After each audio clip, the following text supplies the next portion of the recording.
This is Autoline Daily, the show dedicated to enthusiasts of the global automotive industry. President Biden wants half of all new cars sold in 2030 to be an EV or plug-in hybrid. But a poll from Reuters found that only 1/3 of Americans would consider buying an EV as their next vehicle, while 31% said they would not. Not surprisingly, maybe to you, the responses were divided among party lines. 50% of Democrats said they would consider buying an EV, while just 26% of Republicans and 27% of independents said they would. 56% of respondents said they wouldn't buy an EV that cost more than $50,000. 35% said they wanted an EV with at least 500 miles of range, and 37% said the minimum range should be at least 300 miles. Those are some pretty high expectations. There are now more than 80 EV models on sale in the US, and last year they made up 6% of overall sales. Sales of imported cars are plummeting in China as local brands take more of the market, and the ones that are making it to its shores are mostly luxury cars. Even so, Mercedes-Benz imports were down 31% in January, BMW and Audi fell 47%, Lexus was down 49%, while Mini was down 72%, and even the exotics like Ferrari, Lamborghini, and Rolls-Royce saw their sales fall as well. Combine that with new car sales in China falling 20% through the first 2 months of the year, and imports are falling faster than the rest of the market. And Chinese automakers continue to get more market share. They now have more than 50% of the market, up from about 39% before the pandemic hit. We can expect that to grow even more because Chinese automakers have far higher market share with electric cars, and EVs are the fastest growing segment in the country. Cybersecurity is a growing concern in the auto industry, and Ferrari is the latest to get hacked. It was hit with a ransomware attack that exposed customers' personal information, including names, phone numbers, street addresses, and email addresses. Man, that must be some list. Ferrari did not say how many customers were affected, but it did notify them about the breach. It says it hasn't paid the ransom demands, and it won't, because that could encourage more attacks in the future. Instead, Ferrari hired a cybersecurity company to help investigate. At Schaeffler, we pioneer motion.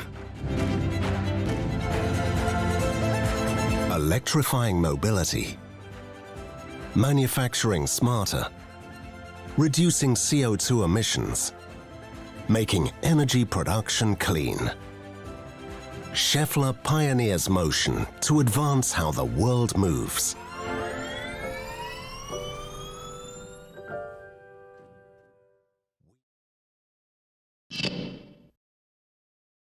There's another F-150 Copycat in China, but unlike the others that came before it, there's no fear of Ford suing.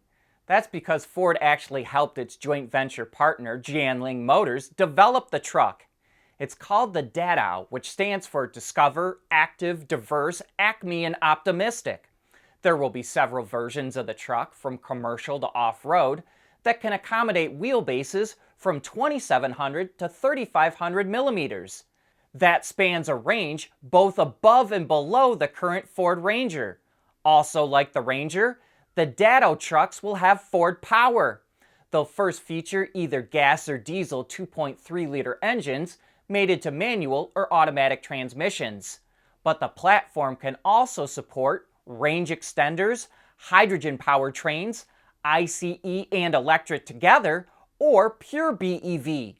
The first deliveries will start in May, and if it seems like there's more pickups in China, Car News China reports that previous bans on trucks are being lifted in many big cities.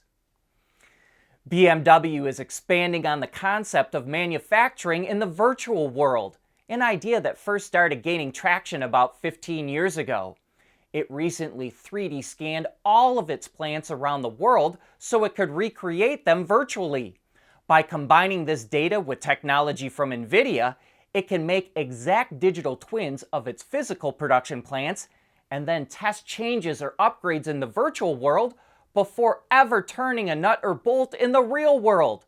And this process is now being applied to all of its current plants, but also for the first time, a future plant. Its all-new facility in Hungary, which won't be open until 2025 and will build its new class of EVs, is its very first plant to be completely planned and validated in the virtual world.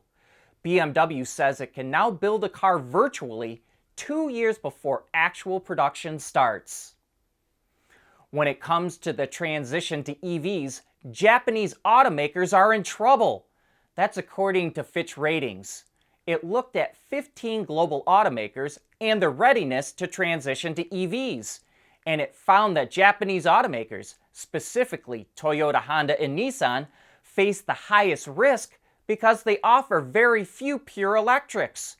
The Hyundai Group was rated as an EV leader, as was General Motors and the 6 major European OEMs.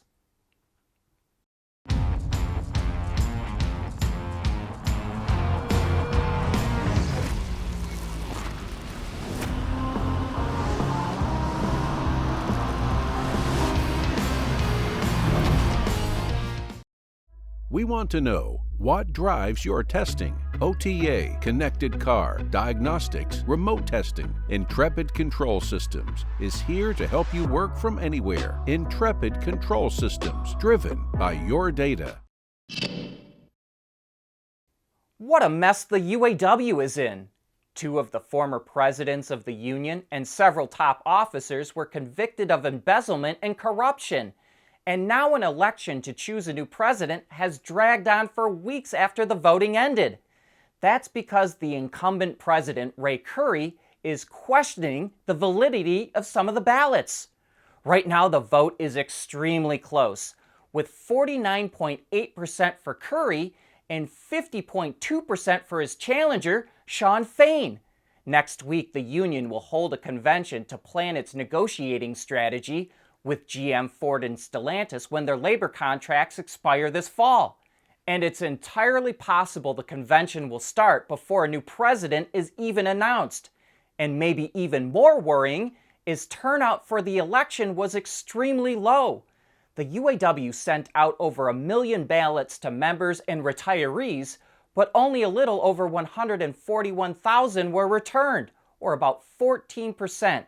That means 86% of UAW members and retirees didn't even bother to vote. Italy made it official. It will oppose the EU's ban on ICE vehicles that run on gasoline or diesel unless regulators agree to allow the sale of ICE engines that run on biofuels. Germany also protested the ban and wants to allow for carbon-neutral e-fuels, which are made from CO2 and hydrogen that are synthesized using renewable energy like solar power. But Italy thinks that allowing only e-fuels is too restrictive, and it wants biofuels that are made from biomass to be included as well.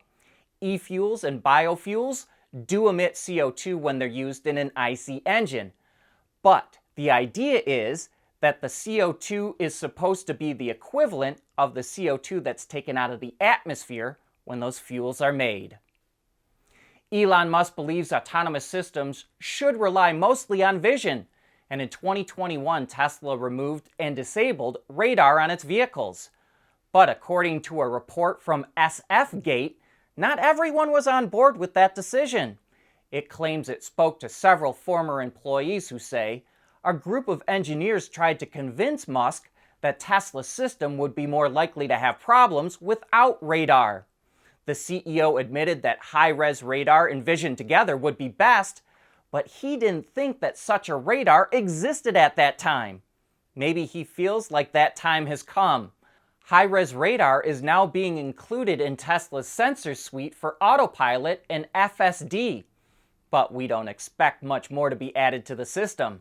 Last year it started removing ultrasonic sensors from its cars as well. And that brings us to the end of today's show. Thanks for making Autoline a part of your day.